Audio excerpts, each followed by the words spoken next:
Hey, all right, guys. Let's get the live stream going here. What's going on, everybody? I've just got to work out some of the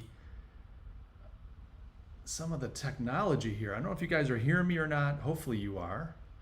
Bear with me one second. We've got some technical difficulties. So, guys, can you let me know in the comments if you can hear me? I apologize. I'm just trying to get some of this stuff sorted out here. And I'm not seeing the video, which is not good. It's a bit slow, yeah. Having a bit of an issue here. Give me a minute. We'll get this sorted out. We're going to get this thing going, guys. This is what happens. I was jammed up schedule-wise, and I left this to the last second. Big mistake. Bear with me here.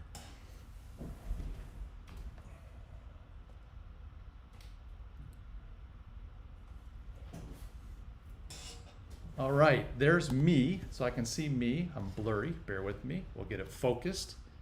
What do we got going there? What's up, everybody? Oh my gosh, so that's one thing. Hold on now, I gotta get the microphone sorted out. We're gonna go to a different mic. How's that? Now you can hear me. Now you should be able to see me.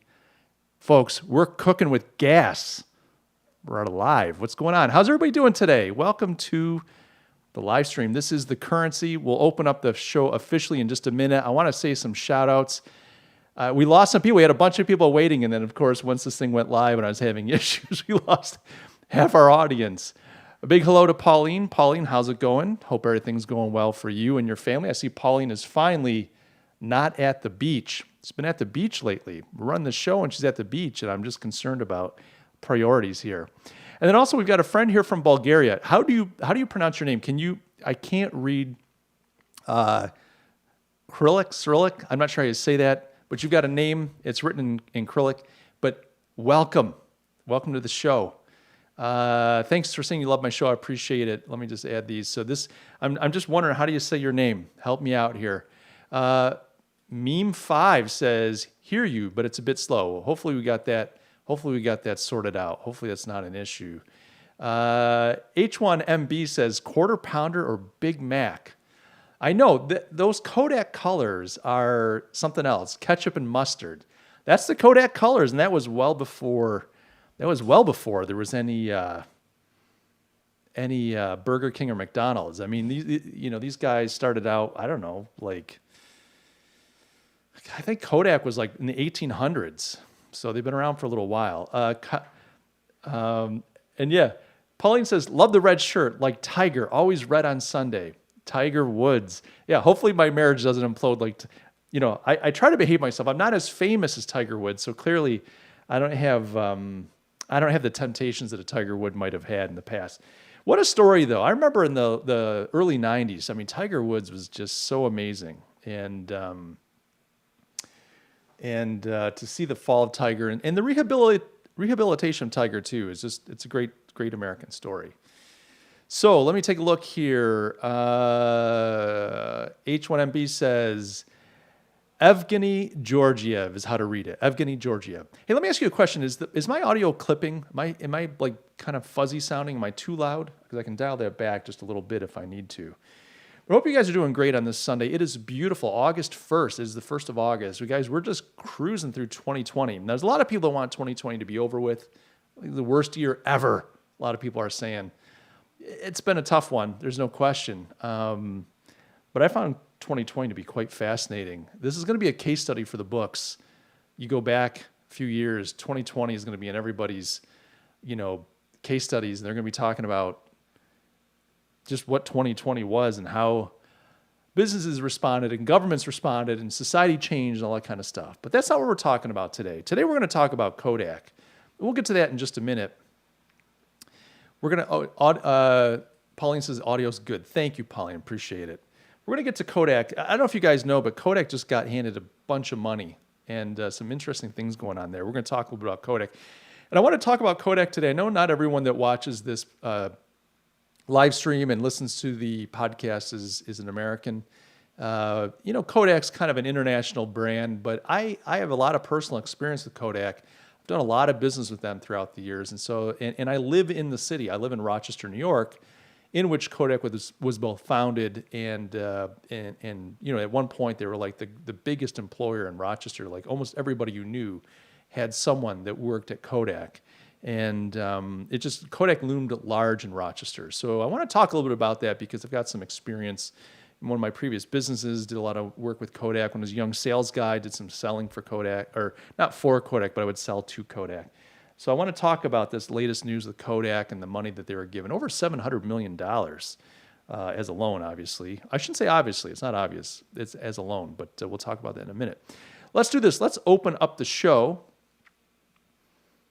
I want to say welcome to The Currency. This is episode number 55. I'm your host, Mike Gaston. I am glad you're here today. If you're listening to this show as a recorded broadcast, please know that you can jump in live. We got a bunch of people in the chat room.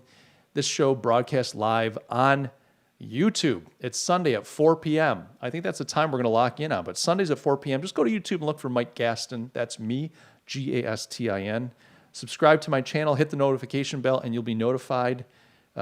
Possibly. It seems like YouTube's a little funny about that, but you'll be notified when the podcast is going live. But guys, I'm glad to have you along. We're going to talk about Kodak, drugs, and rock and roll today. We're going to talk about Kodak, drugs, and rock and roll.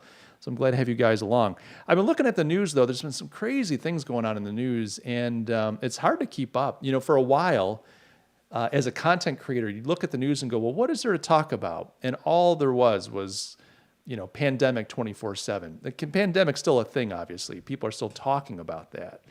And, if the news media and the politicians have their way, we'll never stop talking about that. I think Dr. Fauci, America's like doom and gloom in chief, is saying, oh yeah, coronavirus is never going away. It's just never going away. Could you imagine being a 10-year-old kid hearing that for the rest of your life, you're going to have to queue up in line, stay 6 feet apart, wear a mask everywhere you go and everything you do? Could you imagine thinking about life? All of us on this stream, our whole lives up to this moment, we've had a lot of freedom. Even if you're living in a country that's not that free, you're still allowed to go out without a mask on. You're probably allowed to be closer than 6 feet. I know there's some countries where it's like, well, if you're a female and a male, you better not be 6 feet. You better keep 6 feet because you're going to get in trouble if you're publicly showing any affection, etc. But at the end of the day, to grow up thinking that you've got to be hermetically sealed, that you can't just go about your business like mankind has been doing for millennia, kind of tough prospect. You look at me, I'm 1 foot in the grave. Look how gray I am. If it wasn't for a little bit of black in my mustache, boy, you'd think I was in my 80s. But anyway, a lot going on in the news in recent times. But for a while there, all you would see was all coronavirus all the time. Then, of course, the protests and the riots took over. Those things still loom large, but you're starting to see a lot of business news. I mentioned in the last podcast, Apple announcing that it's going to be creating its own processors, microchips, and that Intel just came out and said, yeah, we're going to stop making processors. That means this giant company, the Taiwan microprocessor something or other semiconductor company, they're going to be taking over production for AMD, for Apple, for Intel. You get all, and I'm actually working on a video that'll be coming out pretty soon on this whole dynamic in the industry. But there's a lot of interesting news going on. But that's just me rambling. Guys, today we want to talk about Kodak, drugs, and rock and roll. So I'm not sure if you heard the news, but this last week, on Tuesday, the Donald Trump administration announced that it is awarding Kodak, and let's see what the number was. It's awarding Kodak $765 million in a loan. They're giving Kodak a $765 million loan to help Kodak begin to manufacture the ingredients that go into pharmaceuticals. So Kodak, famous for kind of inventing, and this is arguable, they didn't really invent the camera. Kodak did not invent photography. Kodak invented, this film technology that allowed the consumer to start doing its own photography. Kodak didn't invent it, but George Eastman, the founder of Kodak, Very interesting fellow, if you do any research on him. And that's whose visage we had in the opening 5 minutes as the music was playing. That was George Eastman in there. But Eastman came up with a way to develop film, to make and develop films, so that you could take photos and then send your film into Kodak, Eastman Kodak Company here in Rochester, New York, at their headquarters, and they would develop those photos and send them back to you. That was kind of the technology that Kodak developed. Kodak became massive, huge company. I mean, billions and billions of dollars all over the globe. I mean, Kodak was quite a thing. And if you lived here in Rochester, so I was born in 1967. I lived here all my life. I've moved around a lot, but I've come back to Rochester. But I've lived in New Jersey, Ohio, different parts of the United States. I've lived in South Africa. I mean, I've lived and traveled a little bit. But you come back to Rochester. If you grew up here, Kodak was massive. Now, we have three kind of large companies in Rochester. We had three large companies that were headquartered here. You had Kodak, you had Xerox, which used to be the Haloid Corporation, but you had Xerox of the eponymous Xerox machine, Xerox copiers, and then you had Bausch & Lomb that made lenses and glasses. But those were the three big companies in Rochester. And Rochester was doing pretty well back in the day. Kind of considered a high-tech city. Lots of activity, lots of manufacturing jobs. These were good paying jobs. You know, you could get out of high school, get a job at Kodak, and have one income and own a house, own a car, to have a boat, go fishing. Yeah, a humble boat. I'm not talking about a yacht, but go fishing on the weekends, you know, go to your hunting cabin. You could live a really great working class life. You could put your kids through school, take vacations, have a few toys, maybe a snowmobile. I mean, you could have a good time with your life. Kodak was interesting because in the Rochester economy, there was this thing called the Kodak Bonus. So Kodak was really good at making sure they never had a union. Kodak has never been unionized. Xerox is unionized, at least they were. I don't know about Bausch & Lomb if their manufacturing facility got unionized, but Kodak was never unionized. And one of the reasons they were able to do that is because they paid people really well. They were generous with their pay, generous with their benefits. And they had this thing they called the Kodak Bonus. So what Kodak's philosophy was, if you take care of people and you pay them well enough, they won't want to unionize. And if they don't want to unionize, that's good for us because then we don't have to deal with the nonsense that comes along with unions. Now, any of you guys watching are union members. Hey, good for you. But I'm not big on unions as a free market kind of guy, conservative, but that's okay. That's immaterial. So Kodak had this thing called the Kodak Bonus, and what that was is you could be a factory worker. And this is back in the 1970s. Think about this, in the 1970s. You're a factory worker, you might walk away with $1,500 or $3,000 at the end of the year. That could be like a quarter of your income added on top of at bonus time. And so I remember as a kid, right around Kodak Bonus time, all the television and radio ads would be like promoting things like new cars and, you know, RV campers and just all these kind of consumer goods were being promoted. And this is back in the 70s and early 80s because it was Kodak Bonus time. The Rochester economy was awash with cash come Kodak Bonus time. Kodak took their profits. It was probably calculated on some type of profit sharing and your seniority and so on. But people could walk away with a ton of money. And it was a real thing. And a lot of people, you talk to some of the older people here in Rochester and they're like, oh, they miss the days. You know, salespeople, smaller businesses. The Rochester economy was really anchored on Kodak. Kodak put so much money into the pockets of the employees, the labor force here, so much money into the pockets of the kind of support retail industry, and then so much money into other support industries like plastic injection molding and tool and die shops and all these industries that would support Kodak and their needs. So that was the heyday. And I don't even know. I should have looked it up. I have no idea. But like at its zenith, Kodak was a multi-billion-dollar company.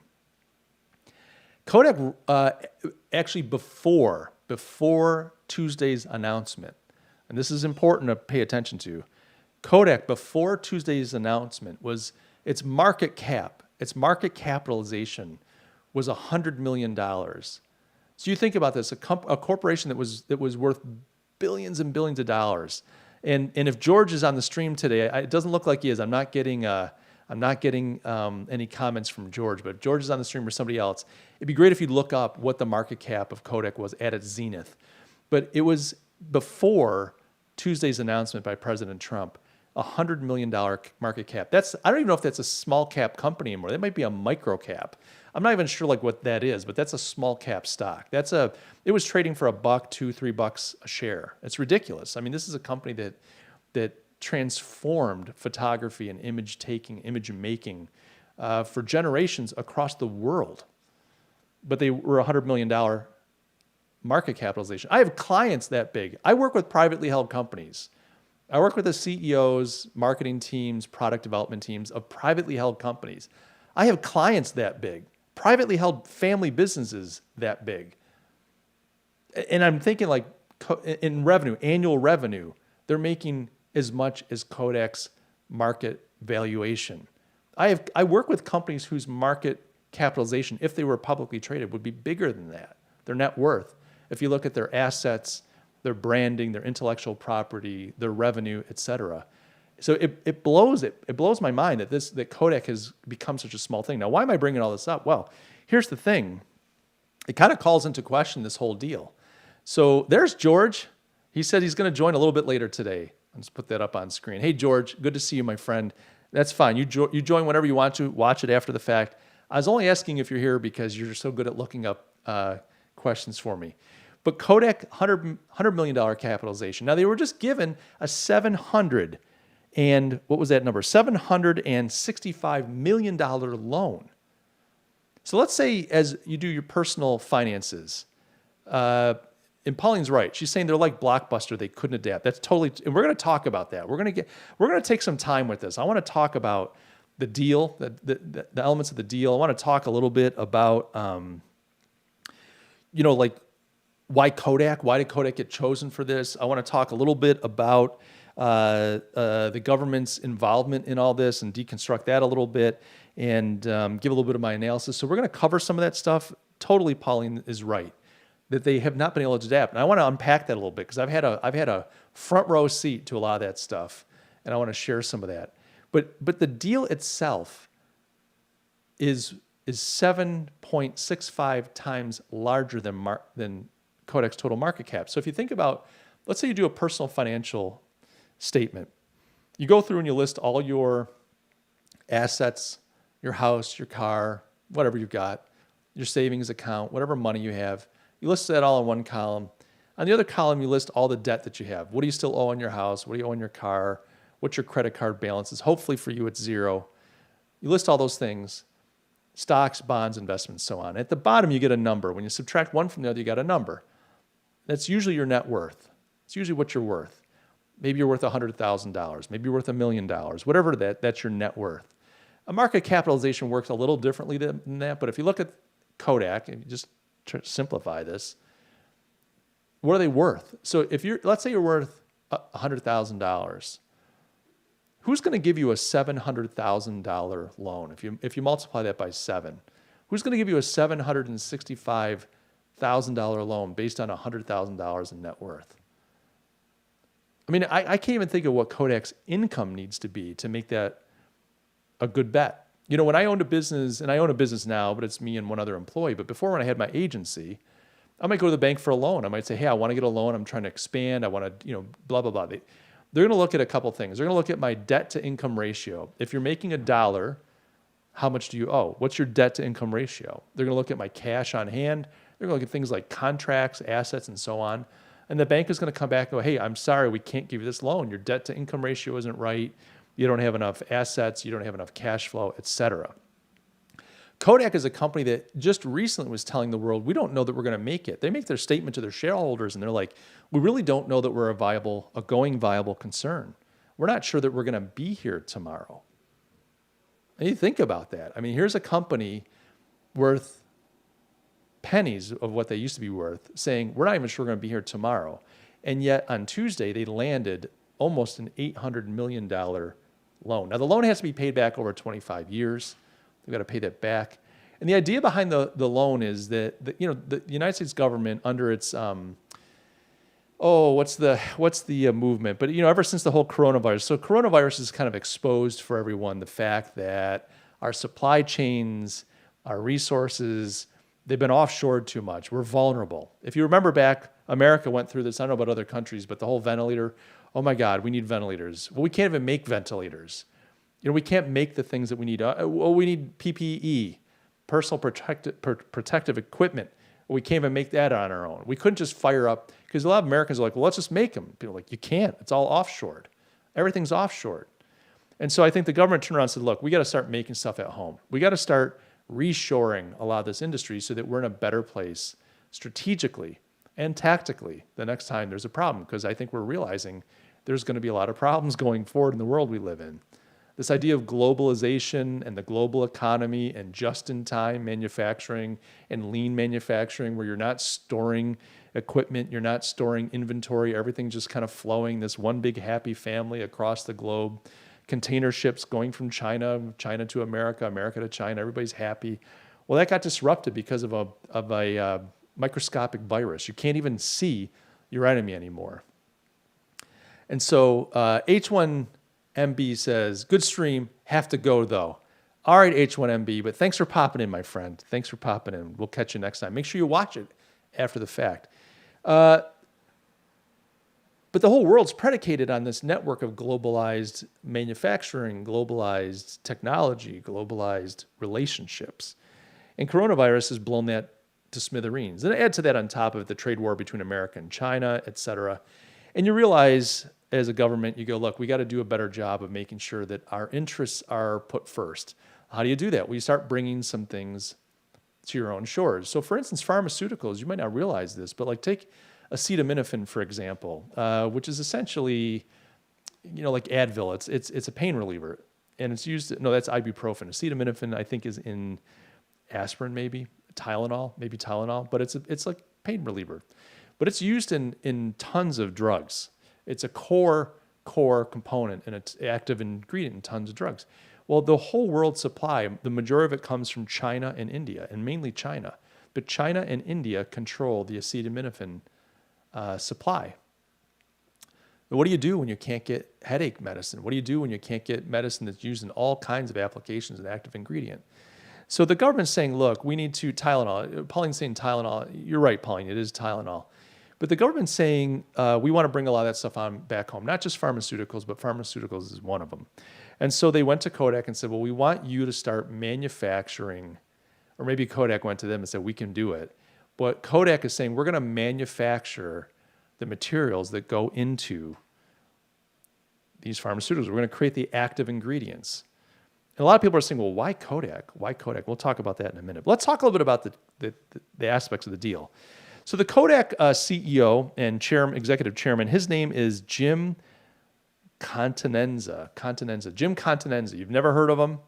Jim was previously with a company called, what were they called? It was like STI Prepaid. So Jim was the president of some prepaid card company. This tells you how far Kodak has fallen. They used to be a giant. They could command some of the best CEOs. Not that he was that great, but the guy that used to run HP came over. I never liked him that much. Antonio Perez.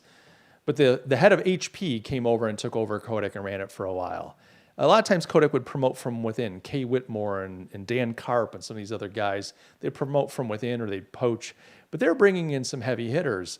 We've had to go all the way. And hey, Jim, if you're watching this, nothing against you, buddy, but you were the president of a prepaid card company. And prepaid card companies, not for nothing, they're kind of like the bottom feeder of consumer goods. Like, when's the last time you bought a prepaid card? I mean, who's buying prepaid cards? I'll tell you, we've tried to, my wife and I, because my wife is South African, she's got family overseas.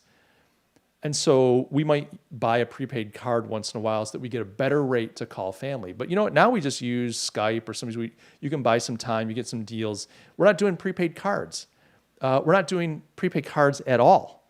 We're essentially using other options. So the people using prepaid cards are usually foreign nationals living in a country like America. They want to call home to India. They want to call home to Mexico.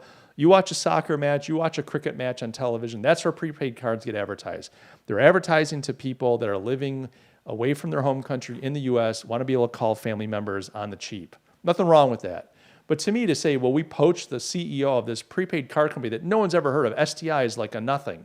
This wasn't like, AT&T or some big company that you've all heard of. This is some minor player that's been acquired by other minor players in a backwoods kind of bottom feeding industry. That's where Jim Continenza comes from. So he's the executive chairman of the board and the CEO of Kodak. Never heard of him. All right. He's been in that role since February of 2019. Nothing on the radar. Company's continuing to decline. They come out with statements recently saying, we don't even know if we're going to make it. We don't even know if Kodak's long for this world.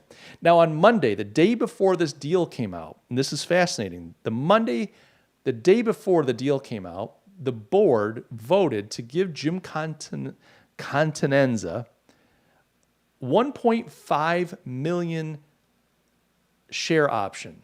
He got 1.75 million shares. He got options for 1.75 million shares.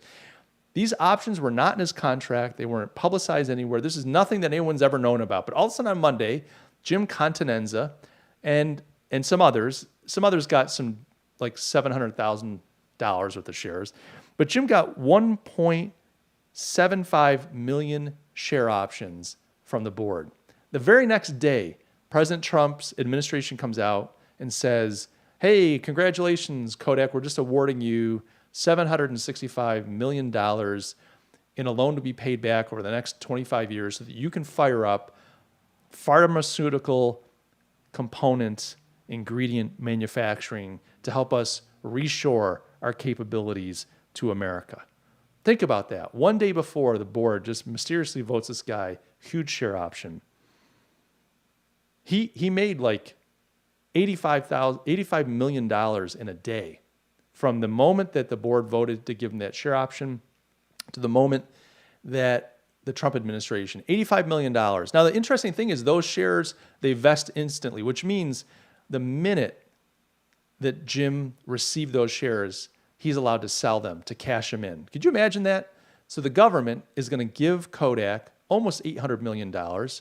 And of that $765 million, Jim, if he wants to, can just cash in and walk away with $85 million of those dollars. No strings attached. Think about that. No strings attached. It's just mind-boggling. Now, you know me, I'm not one to attack the Trump administration. I'm kind of a right-leaning guy, so I'm just trying to get organized here. I'm not hostile to President Trump. I don't love everything he does. I'm not a big fan of Kodak. We'll talk about that in a minute because we're going to talk about why I think this is money. I'm very hesitant about how this money is being spent. I'm very hesitant about Kodak being given hundreds of millions of dollars based on their history.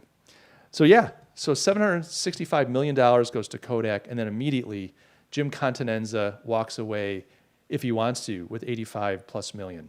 Let me just take a quick look here. I want to welcome Kareem Baboudi. He says, when I think about Kodak or other companies that are fading or have faded away, I wonder what would happen to a company like Google too. That's a great question, Kareem, because you can never take any one of these companies for granted. We tend to think, and I'm sure our forefathers and foremothers and four sisters and four brothers, they wondered too. They were like, hey, what could ever topple Kodak? What could ever topple Microsoft?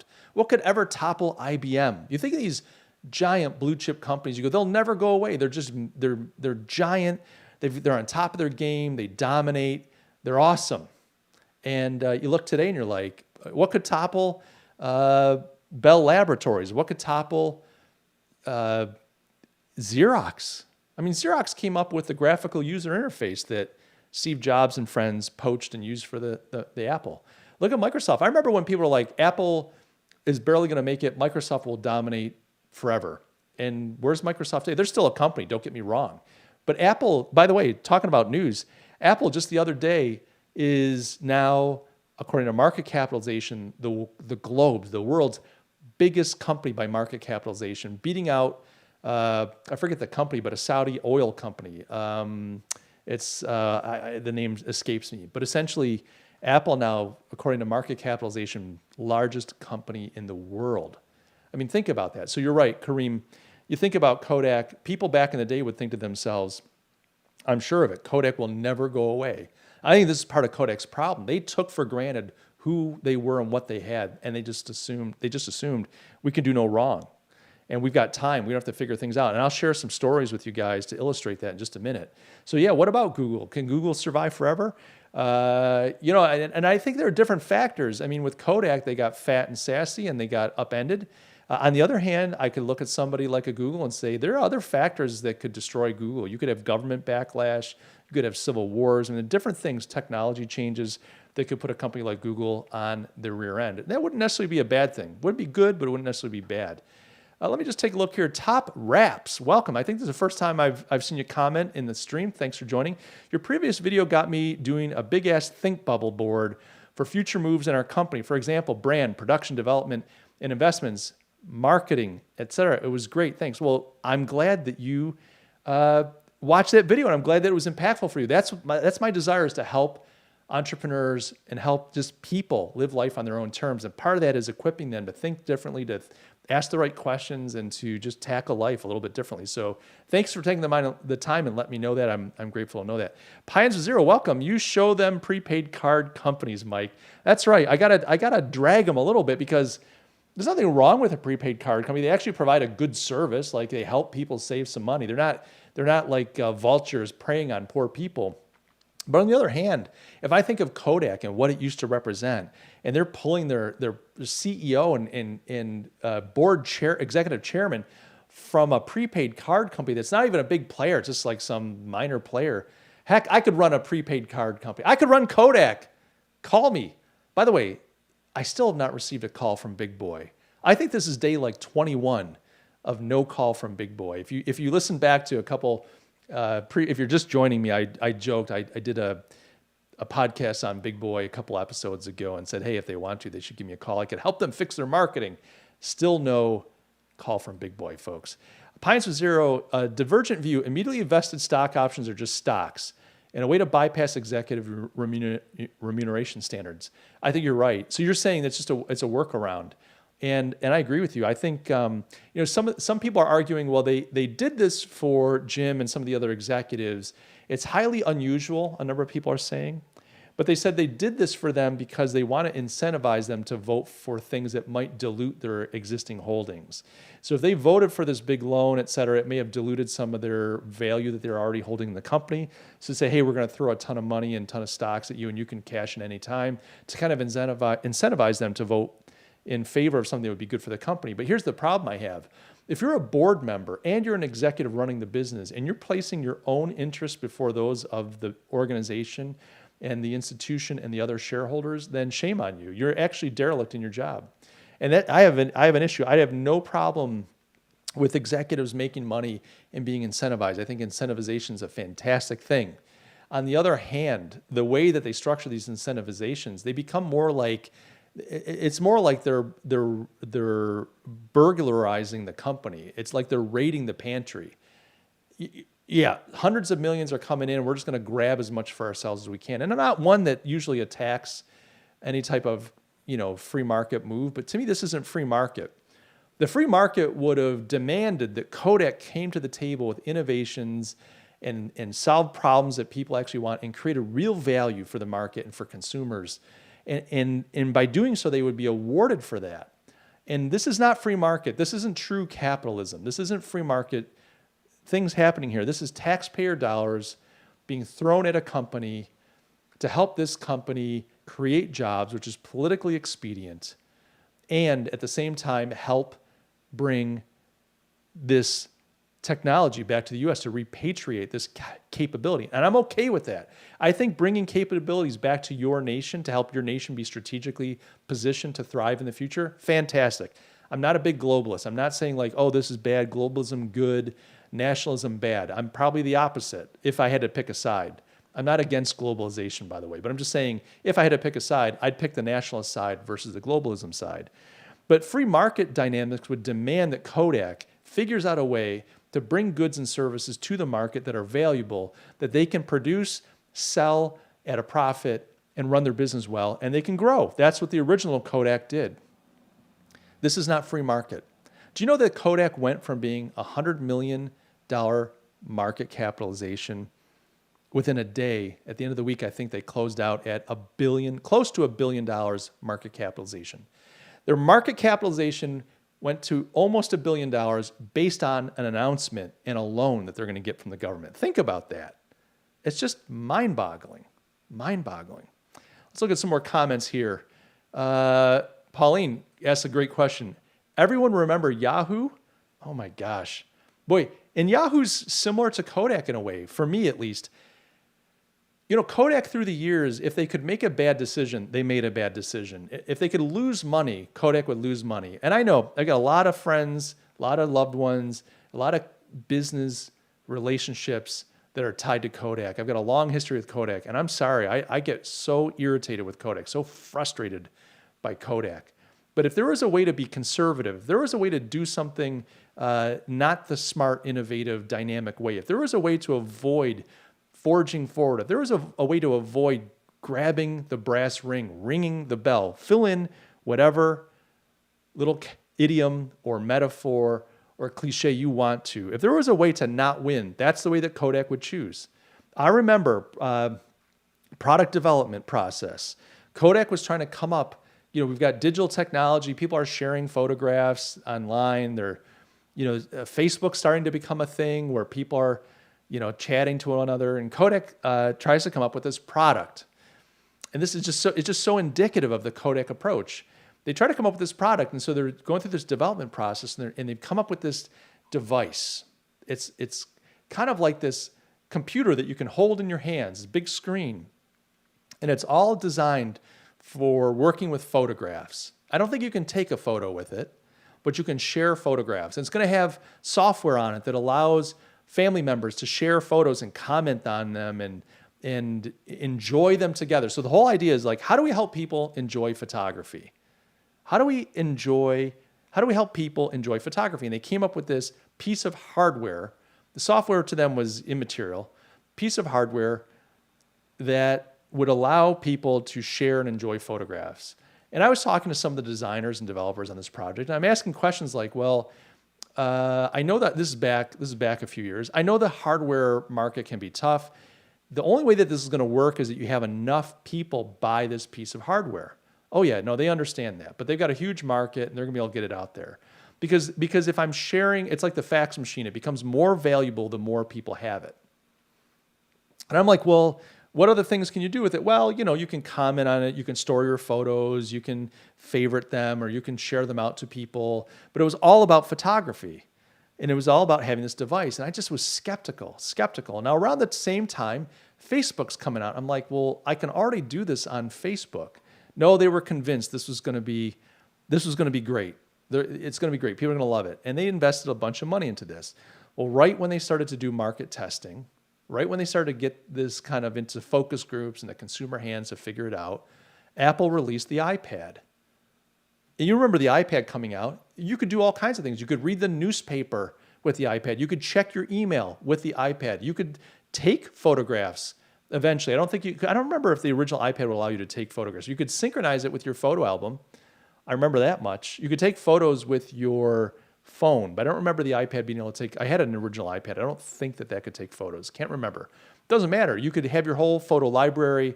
You could use social media on your iPad. You could browse the web on your iPad.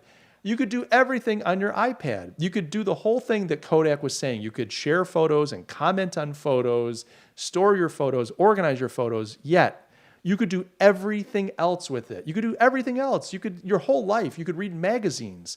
You could actually do some creation. You could type on it. You could text on it. You could do all this stuff on the iPad. And that's what drove me crazy, because that was so classic Kodak. They were so stuck with the idea of photography, that they couldn't look at the world in synthetic and innovative ways. They just were stuck within a metaphor, within a paradigm, within a context, and that was all about photography. And their products were all about photography. And they didn't see the trends that were going on in the wider world. They didn't understand the digitization of the human experience. And I don't necessarily think that's a great thing. They could only see it through the lens of photography. It's like one-trick pony. And so the market just destroyed. Before their idea even made it public, no one ever even saw it except for people that were involved on the inside, I'm assuming. I mean, it never really made the light of day. I don't remember any news stories about this. It was in development, and it got destroyed. I remember, hanging out with the guys afterwards that were a part of this, and they eventually had to roll out of the company. I mean, the company just laid off thousands and thousands of employees, not because of that one failure, but they had just one failure after another. Do you know that in 1975, Kodak actually developed the technology that drives all digital photography? Do you know that Kodak invented digital photography? And what did they do? When they invented that, they looked at all their film processing business. They looked at the acres and acres of film processing business that they had here in Rochester, New York. And they said, well, we don't want to cannibalize that. If we put digital photography out in the market, it'll destroy our film business. We can't do that. And so they put that technology on a shelf in a binder and let it sit there. And that technology eventually committed patricide. It killed the father. The child killed the father. It's digital technology that destroyed Kodak. Now, Kodak destroyed itself. It had created the technology already. But that's just an example, and I'm going on and on. Let me just jump in here. Welcome, Jordy Fitzgerald. Jordy says hello. Hey, Jordy, nice to have you along. How you doing today? And Kushdeep Baiwa. Hi, Mike. Finally catching the live stream. Kushdeep, glad to have you along. Thank you for joining today. Let's see. Pythons with Zero says, the problem here is that things disconnect from the basics. Stock vesting is the solution of the principal problem in the long run, not, in fact, a bonus/raise. That's why it's wrong. Yeah. And if you were to look at this deal where on Monday, Jim and compatriots get what amounts to millions of options, and then Tuesday, the announcement, that's a bonus. You can't tell me that that just was serendipitous. You can't tell me that that was coincidental. They knew this deal was going to be announced. How could they not? It's not like Trump would surprise them. They're like sitting there going, hey, let's give Jim a bonus. Let's call it a stock. Let's give Jim a bunch of stocks. He's just doing a great job. We love him. Great guy. Fantastic guy. Everybody loves him. Jim, thank you so much for coming over from the prepaid card business. We're so glad to have you here. And then, holy smokes, did you guys catch the news this morning? Did you hear? We just got a loan. I had no idea we were getting this loan. They knew. Obviously, they knew. It's not illegal, by the way. What they did is not illegal. But it just calls into question, like, what's a priority for Kodak? And it's just ridiculous. Pines of Zero says, well, they're named after a bear. Go figure in stock valuation. Well, that would be a Kodiak bear. Kodiak, Kodiak, Kodiak bear, I believe, or a bear from the Kodiak region in Alaska. But Kodak, yeah, they kind of did take that and kind of bastardize that a little bit. George says this should be illegal. A lot of people argue that it should be illegal. You know what? I'm not really big on publicly traded companies to begin with, although I'm surrounded by Apple products. I use all kinds of products that are made by publicly traded companies. I realize sometimes you need publicly traded companies to get the type of cash necessary to do things like create beautiful cars, airplanes, and so on. I'm not hostile to them, but yeah, I hear you. They should clean a lot of this up. Pauline says, yeah, there was no camera on the original iPad. I thought so. Thanks for checking on that, Pauline. I wondered. And then Pythons with Zero says, it's a bonus on the useful idiot - useful butcher spectrum. Yes, good talking point there. So you've got a company that goes from 100 million in market capitalization all the way up to almost $1 billion in market cap, all because the government announces that we are going to give these boys some money so they can start making some good drugs. We need those drugs. We don't want those Chinese drugs. We don't want those Indian drugs. We want that good American, nationalistic, great drugs. So that's what's going on. So on Tuesday that got announced. Let me just go through a little bit more here. So what's estimated is that if Kodak is able to fire up production, they're going to be able to make about 1/4 of all the active ingredients needed in the major drugs in the U.S. They'll be able to provide. Now, some people are confused. They go, well, why is Kodak making drugs? Why not give this money to Bayer or some of these other, Pfizer? There's some American drug companies. I think Bayer is German, might be. But why not give it to an American pharmaceutical company? Kodak's not necessarily going to be making the final products. They're going to be making the ingredients that go into the final products. So companies like Pfizer and so on will be buying from them. And that's kind of the plan. That Kodak's going to manufacture the chemicals. They're going to sell those to the folks that manufacture, formulate and manufacture the pharmaceuticals to the end user. So that's that. The idea is that the loan has to be paid back over 25 years. I don't know any more around that deal. I don't know what the interest rate is and all that kind of stuff. The idea is that the American taxpayer is going to be paid back. We'll see how that goes. Here's the thing to keep in mind. I remember back, so when I bought an agency. I bought this design group that did a lot of branding work, and they didn't do a ton of branding. I brought the branding piece. It's not that they didn't do branding. They did a lot of corporate identity work. They did a lot of packaging. They did a lot of illustration. They did some web design. We did a lot more of that. So this company did a lot of like more tactical design, but they did it for important companies. So I don't want to denigrate the work saying, oh, it was all tactical till I showed up. It became so strategic. That's not true. I brought a strategic element. I brought more of a marketing element to the business, but they were doing some really impressive work for some impressive companies. And Kodak, when I bought the company, through the different clients at Kodak that we worked for, represented 65% of the company's revenue. 65% of the company's revenue was coming from one client, Kodak. And really, when I looked at it, it wasn't coming from tens or hundreds of people at Kodak. I mean, it was coming from one main guy and a couple others would send work our way. So one of the first things I did, I remember sitting down with the team and saying, look, one of the first things we have to do is we have to get off of relying on Kodak. We've got to stop doing so much work for Kodak. We need to be doing work for other kinds of clients. I remember a number of people almost being offended by that. Now, just because I think they never thought of it this way. They were so proud of the work that they did for Kodak, and rightfully so. These people were so talented, and they'd done great work for Kodak, and Kodak fed their families. They were proud of that. But in my mind, if you lose Kodak, the company's gone. If Kodak, for whatever reason, went away, then I'd have to lay off 2/3, 3/4 of the business and figure out how to survive. And so for me as an owner, Kodak's a huge liability. And I've watched through the years how Kodak would treat its suppliers. And one of the things that I didn't like is Kodak really didn't run its business well. They struggled to be profitable. They were hemorrhaging cash, hemorrhaging employees. They were letting people go. They were getting beat up in the marketplace. And so rather than sit and go, we've got to fix our own business, they'd lean on their suppliers. And it was one way for them to try to make a couple extra bucks, was to say, look, supplier, we're not going to pay you in 30 days. We're going to pay you in 90 days. And every year we want a 5% reduction in your rates to us and your costs. I mean, they just squeeze. Their purchasing people became really good at trying to squeeze you, nickel and dime you. And so my feeling was like, they just don't want to run their business well. So they're expecting me to make up the gap that they struggle to make up on their own. They're expecting me to be the one to finance their crappy decision making. And so I just said, I'm done with it. We've got to get off the Kodak teat. We got to get off the Kodak trough and find good, profitable companies.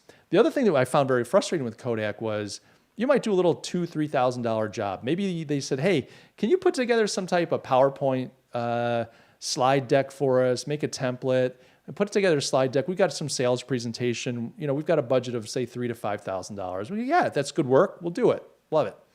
So typically in a project like that, you might get, I don't know, 1, 2, 3 people involved on the client side. Maybe the main person you're working with, maybe the sales executive that's going to be giving the presentation, maybe a marketing person making sure that you're obeying the brand specs.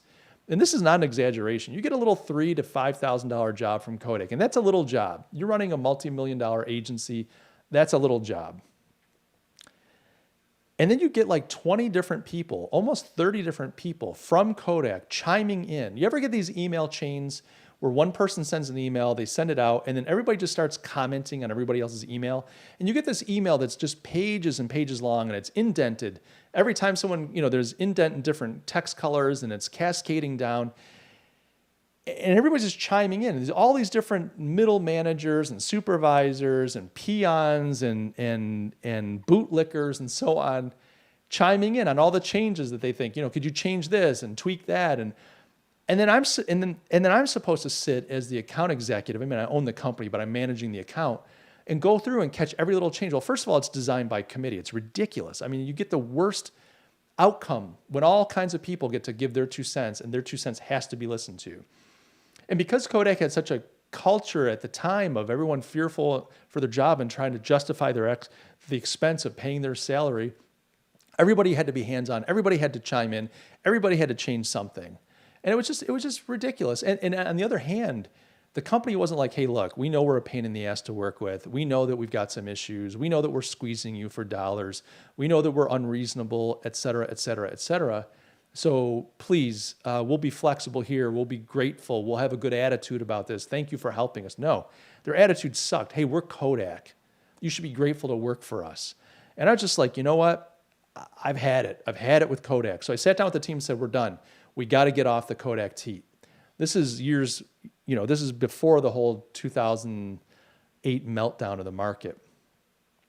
So I work really hard. I'm out there selling. We pick up great companies like Wegmans Food Products, rebrand their whole organic line, do all kinds of packaging for them, for their premium products. We pick up Fisher-Price toys. We're doing all kinds of branding and packaging work for them. I got a great client over there throwing us all kinds of work. We're picking up local high-tech manufacturing companies. We're picking up healthcare companies. We're just doing all kinds of great stuff. And so 2008 hits, we get murdered like everybody else. We come out of 2008, 2009, we've rebuilt, and I've got a good little business going.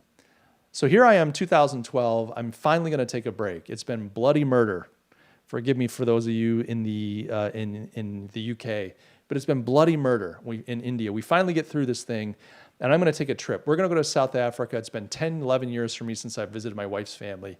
We're going to take our kids. The kids are now teenagers. We're getting to the point where this might be our last big trip as a family.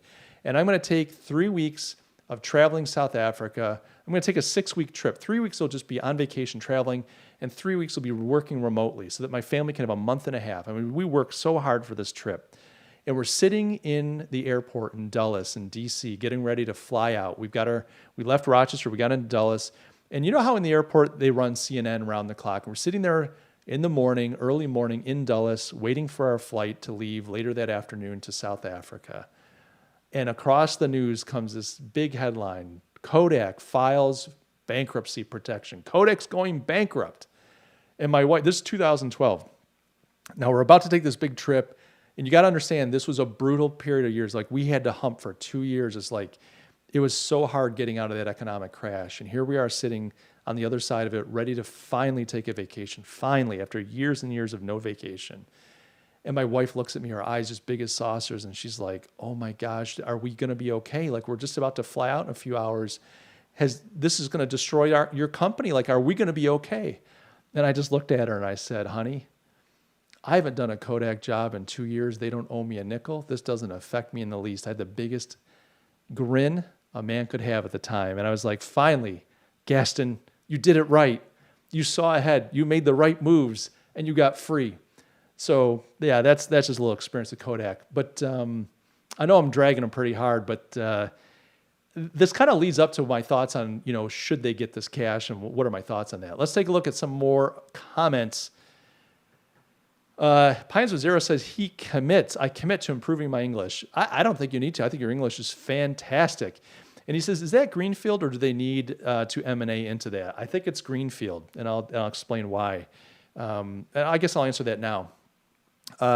It's greenfield because a lot of Kodak's business was chemistry. The whole film, making film and the whole processing film is all chemistry. As a matter of fact, I want to say in 1920, after World War I, George Eastman started a second company. It was a subsidiary of Kodak called Eastman Chemical Company.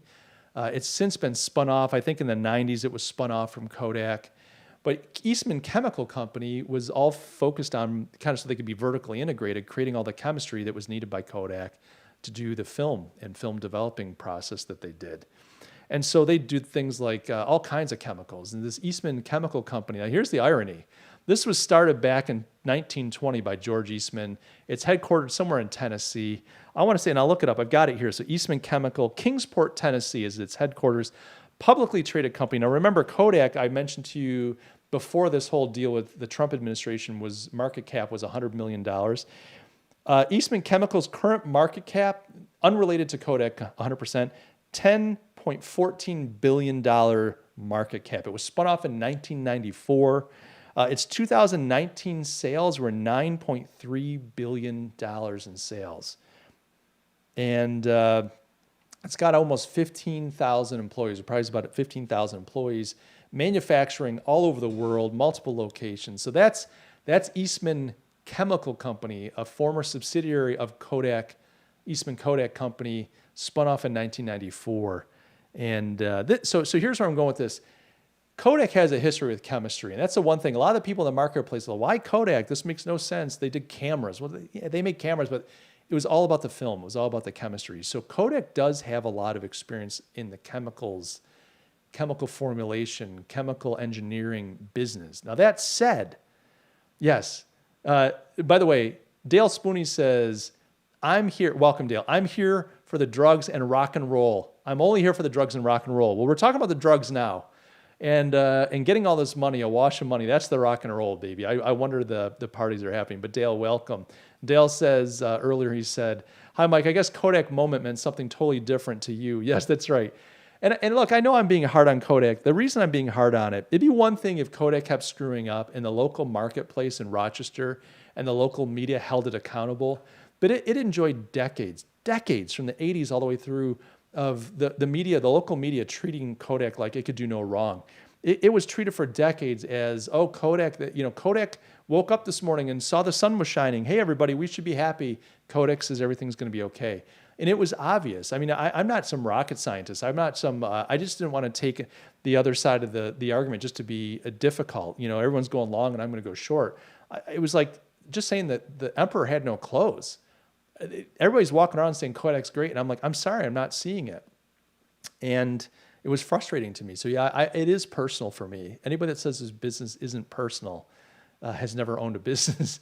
It is personal. Kodak never hurt me directly. They never did anything to me. I just was frustrated that here you've got a company who had everything. They had everything. They'd figured out the technology for digital camera making, for digital photography. They had a corner on the market for film. I mean, what more could you ask for? And they just squandered it. They played it safe. They were short term, and when you're short term, you lose. And Kodak's a great example of that. So yeah, now they're getting almost $1 billion loan, but I just don't think that that's going to change the fundamental problem with Kodak, and that is its culture, its leadership, its way of doing things. Culturally, Kodak is very conservative. Rochester, New York, is a progressive town politically, very progressive. Transgenderism, gay marriage, education. Even the churches here are very progressive. Like everything's progressive, everything's liberal in Rochester. It's hard to find conservatives. They're here. But the conservatives in Rochester tend to lay low. They keep their mouth shut because they know they're a minority. Keep your head down. But the business culture in Rochester is very conservative. It doesn't like to take risks. It likes incremental changes. It's not as innovative as it could be, and so on. And a lot of that, I don't know how much of that was an impact on Kodak or how much Kodak had an impact on the marketplace. But Kodak, very conservative culture, and that's that. Boy, I got going there on a rant, didn't I? Let's take a look here. Pauline says, but how do you really feel? I know, I feel like I'm kind of holding back on a lot of this, aren't I? And I apologize for that. So this is going a little long. You guys are like, jeepers, creepers, bro. Where are we going with this? So why Kodak? I think the answer is, ultimately, this is a job creating and a repatriating strategic needs move on the Trump administration's side. I think there are other companies out there that could probably take this on much better than Kodak. I have a client that does chemical formulating, privately owned company, probably similar revenue to Kodak's, I would imagine, and they could take something like this on. They'd have to expand. They'd have to, they'd have to change some of their lines or add capacity. Why did Kodak get this? I think Kodak was well placed. You've got board members that are politically connected. You've got a brand. There's some pride in there. There's some nationalistic pride. Kodak is this brand that I think the Trump administration and Americans in general would love to see come back. But ultimately, they do have a bit of a heritage in chemical formulating, and that's really what this is. This isn't about pharmaceuticals. If people are getting wound up saying, well, they don't know anything about pharmaceuticals, yeah, this is about chemistry. Now, the chemistry is going to have to meet certain standards and regulations to be pharmaceutical grade. And I think that's where there's going to be some issues. The other thing to keep in mind, Kodak has tons of property in Rochester, and the property used to almost always have buildings, big, beautiful, multi-million-dollar buildings on them. Over the last couple decades, Kodak's been in the process of leveling these buildings, knocking them down. And the reason is, as their businesses were shrinking and as their fortunes were plummeting, They were laying people off. They didn't have a need for these buildings. They didn't have to populate them. They didn't have the staff. Oh, we don't need that R&D center anymore. Oh, we don't need that administrative center anymore. Oh, we don't need, so you pay taxes. And in New York, taxes are pretty high. You're paying taxes in the state of New York for property. It's high. So what Kodak would do is if you've got a plot of land with a $3 million facility on it that's sitting empty, they'd just knock it down. It was the craziest thing, beautiful stuff that I'd witnessed throughout my life being built. Buildings that go, from before my time, but a lot of buildings that were built in the 70s, 80s, and 90s were being leveled. I ride my motorcycle through some of these areas, up Dewey Avenue near Lake, through Kodak Park area. There were big, amazing buildings, different architectural styles, some of them fantastic, some of them conservative, just really fascinating, bulldozed to the ground. Because now Kodak says, well, this piece of land's not worth that much. I mean, it's empty, just an empty lot with weeds growing on it. And so they lowered their tax burden. So meanwhile, the local media and the local politicians, everybody crowing about how great Kodak is. But meanwhile, they weren't doing any favors. They weren't throwing any extra money. And I can't blame them. They shouldn't throw tax money away if they don't have to. But that's what was happening. So I think that the reason this goes to Kodak is their chemistry background and the background of their business. The concern I have is this culture. I've spent an hour dragging Kodak. What does a company like this do when it gets almost $800 million to work with? What kinds of strings are attached to this? What kinds of management responsibilities, obligations are attached to this? What kind of reporting is going to have to happen to the American people and to the government? How are we going to be able to keep Kodak honest? I don't think that Kodak is a dishonest company. You can look at this move by the top guys and say, well, they're dishonest. This is just how the game is played. If you don't like that, we should change the game. And that's a different discussion. I'm not accusing these guys of being crooks. They're doing something that's legal. I would say it's not necessarily ethical. I would say it's not necessarily moral, but it's legal. Okay, fine. Let's put that to the side. My concern isn't that they're robber barons and they're just going to, they will. They're going to suck this dry. My concern is this company has a track record of failing. This company has a track record of not being able to pivot. This company has a track record of not being able to innovate. And this company even has a track record of being lazy. They got a windfall because they had the technology that went into digital cameras. They were able to sue like not Panasonic. What was the what's the instant cameras? Boy, I'm going to go blank now. What are the instant cameras back when I was a kid? It'll come to me just now. But essentially, Kodak was able to sue everybody that was using digital camera technology, like Apple and all these other guys that were using digital technology. They were able to sue other companies like Panasonic. Was it Panasonic? No, it wasn't Panasonic. This is Polaroid. Pauline, thank you so much. Bless you, my friend. Polaroid. Boy, I'm really struggling. But they were able to sue these companies and get a settlement where they were getting millions and millions of dollars in because they owned the patents on some of this technology that was being used. And they took that and did nothing with it. They just squandered it. They just used it. They just burned it up. It's just like, oh, good, more cash coming in. That helps us. But they never did anything with it. They didn't use it to get the company healthy. And so my concern is a company like Kodak gets this. They're going to use it for infrastructure. They're going to set up new facilities on their existing land. They're going to use a lot of their engineering know-how, their chemical know-how, and so on. That's all fine, but I just look at the track history of this company and I just question, how are we going to hold Kodak accountable? This is great for Rochester. In the short term, it's great for my hometown. It's great. So if you're a Rochesterian listening to this and you're like, Mike, you're such a jerk. What about us? Hey, it's great for us, but it's a temporary great. This doesn't change Rochester. This adds some jobs. It injects some temporary life into Kodak.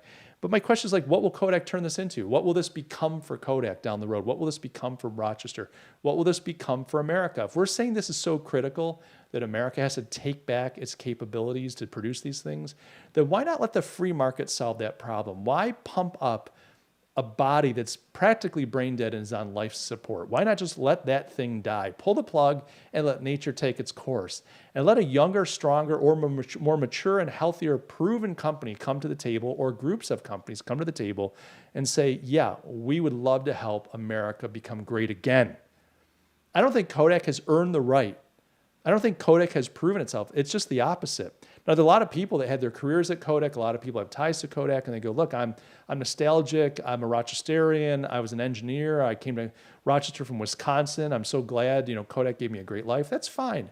But at the end of the day, if we really believe in this idea of red in tooth and claw, if we're really believing, embracing this idea of evolutionary reality of society, if we're really materialists, if we're really free market libertarians, then we got to say, hey, this company has not proven that it has the right to be at the table.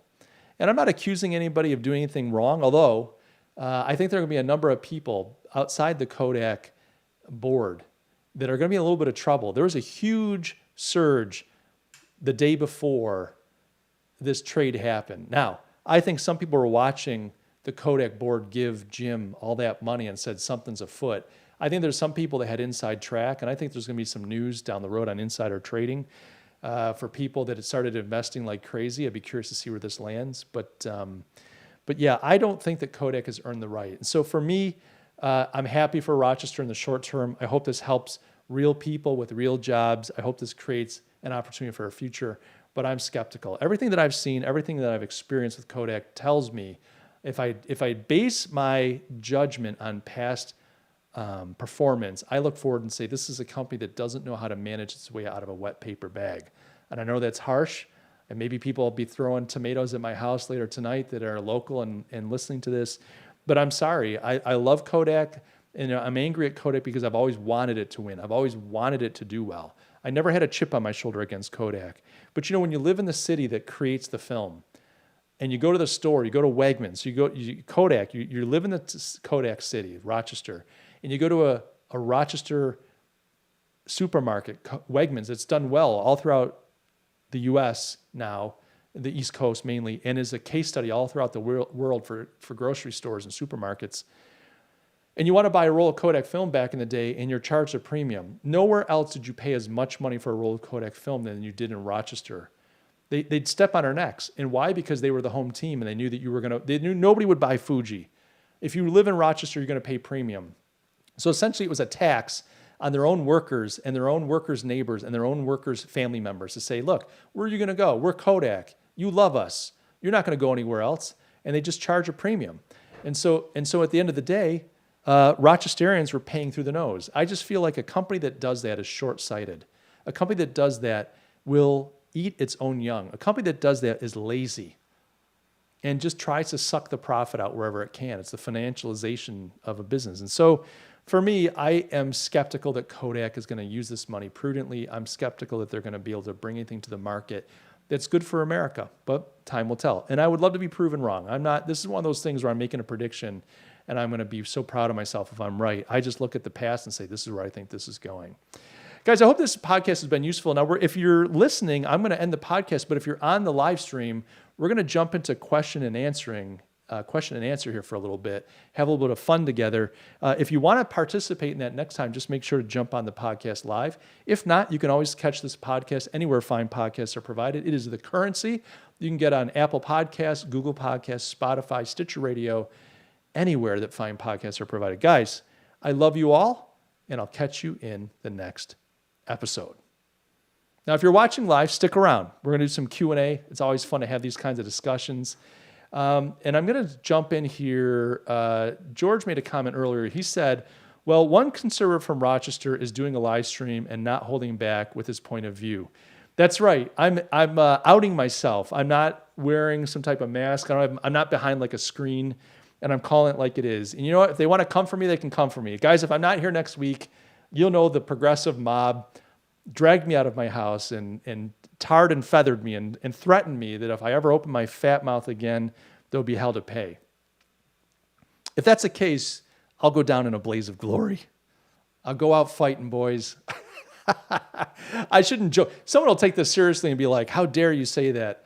I'm just kidding, obviously. I'm not kidding that I go down fighting, but I'm just saying, like, I don't know what I'm saying. But yes, George, one conservative in Rochester. Let's jump down here. So George has said Polaroid, Fujitsu. This is more I was trying to remember. Welcome. Well, it says Najee Danglis, but I am betting dollars to donuts that is Dave Danglis hiding behind his wife's account. Dave, is that you? Welcome, my friend. Dale Spooney says, speaking of honest, what do you think about Kodak CEO Jim Continenza taking out stock options just before the bailout? All right, so Dale, you missed the first part of this, but I talked at length about this. So I was just saying that,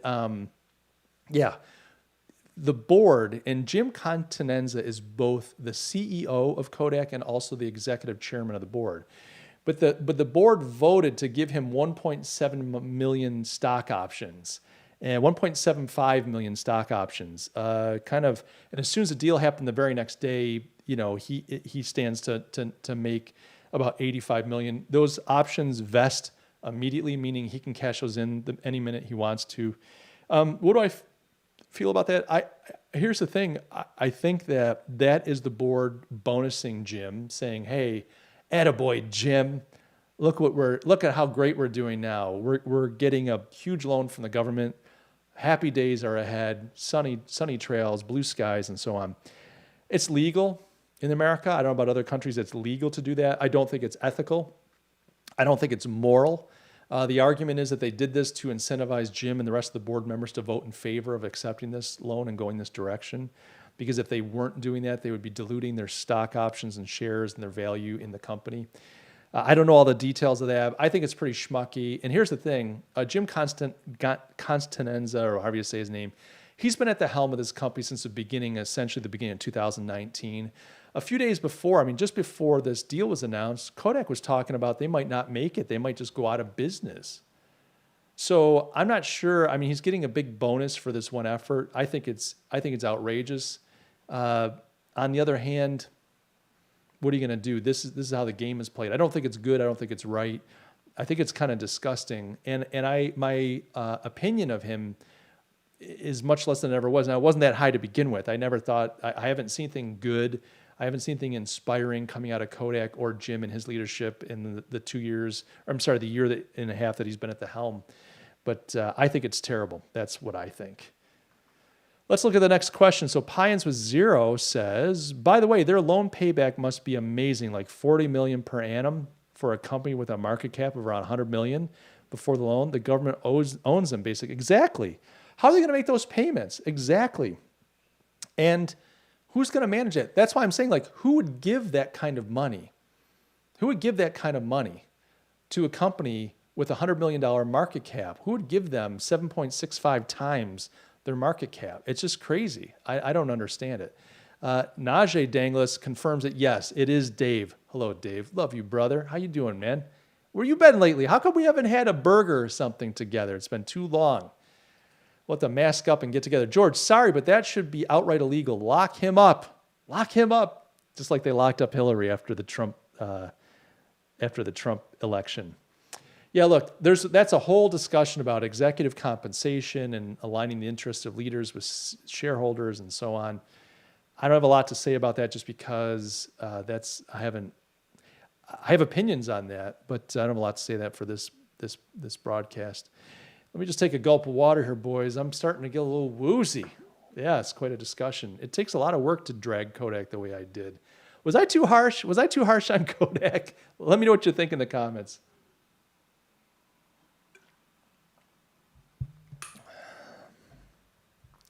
I kind of had to jump into this live stream a little bit quickly. I've spent a little time preparing earlier today. I knew I wanted to do some commentary on this, and I had some thoughts on it. But we're living in this, I've mentioned before, Gaston Manor, where I am located and where I work out of and broadcast out of. The main house is built in the 1820s. Now, our kitchen is a section of the house that was added. A lot of old American farmhouses, and I think European as well, have additions. You have the original structure, then you kind of add on through the generations. Well, our kitchen was built in the 1940s, I believe. And it's rough. When we bought it, the house is a project. The whole property is a project. And my wife and I have kind of vacillated back and forth. We dumped the property. We'd make great money. We bought it cheap. The property's worth a lot. A developer will come in here and love it. It's I'm 10 minutes from downtown. I've got 5 acres. It's already pre-zoned, pre-approved. I've got the plans if somebody wanted to build it out and develop it. You could probably put eight units on it. You could put 4 easily. You could put 8 on it. I could make some money. But so we've got this decision. It's do we just dump the property, cash in and run, classic Kodak style? Or do we hold on to this property and really make it something special? And we vacillated back and forth. We don't like being stuck in New York State. But then on the other hand, this is where we are. And so we're back and forth. And we decided recently, let's stay here and make this place special. It doesn't mean we have to stay forever, but let's make it special. Let's start investing in it.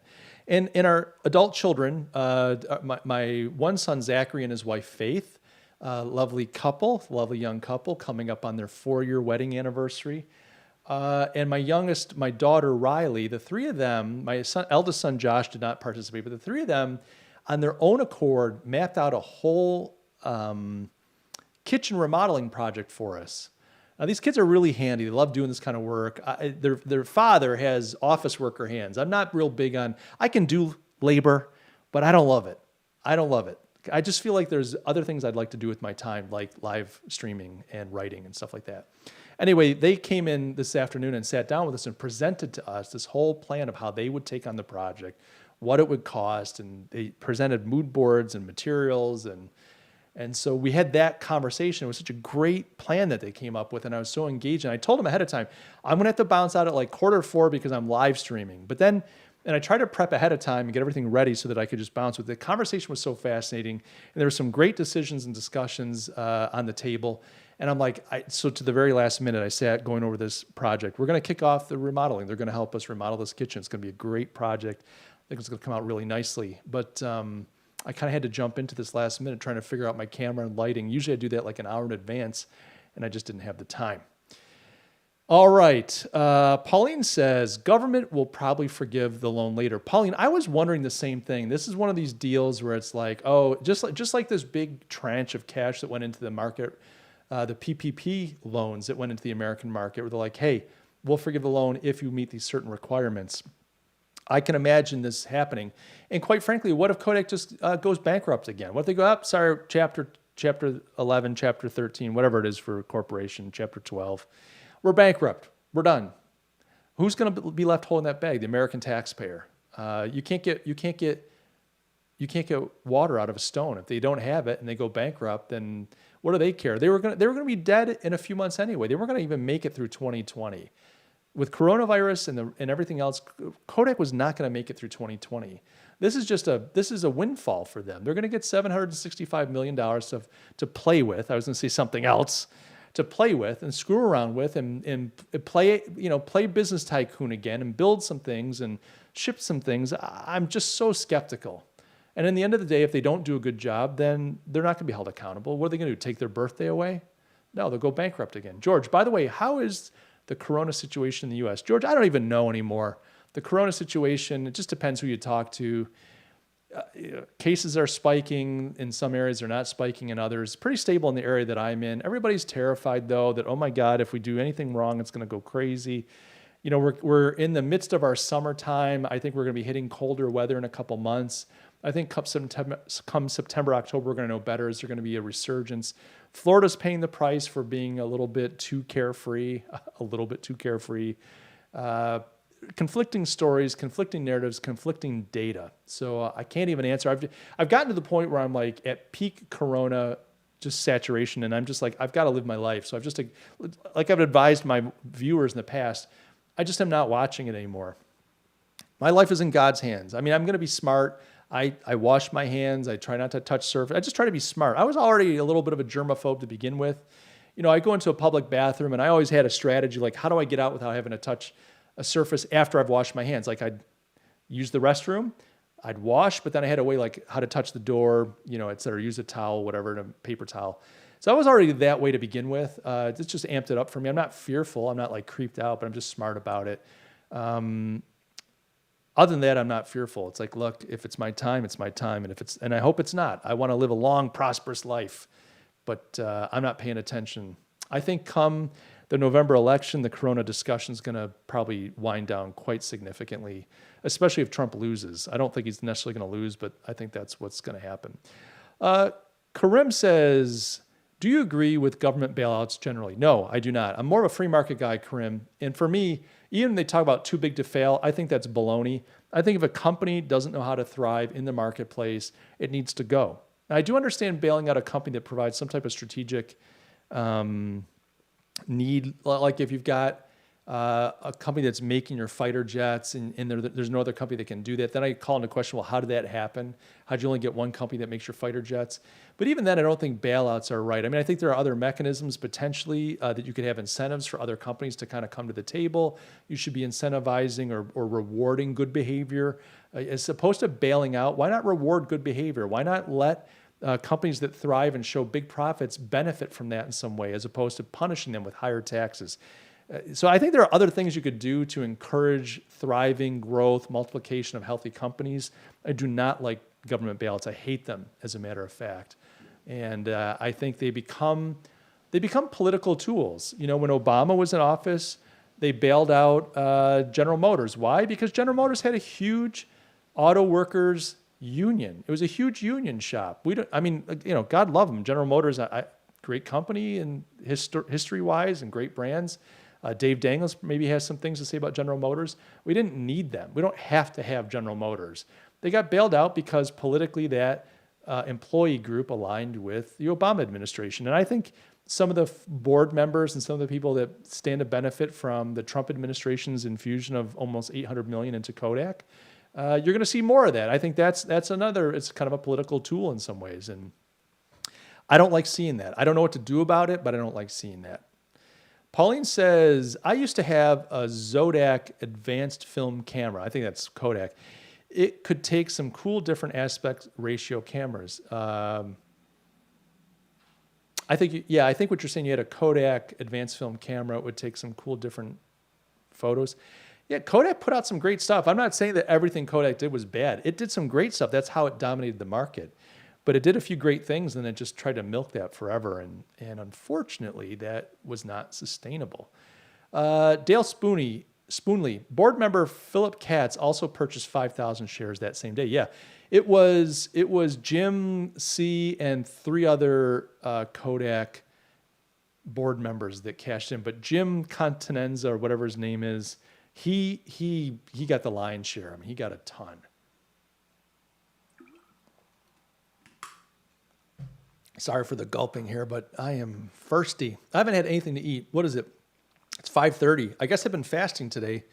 I just wanted to go light on breakfast and lunch. I ended up not having anything, and now here I'm at 5:30 like, I haven't eaten anything today, so got to hit that water, else you don't want to see me pass out. You'll have to call 911 for me if that happens.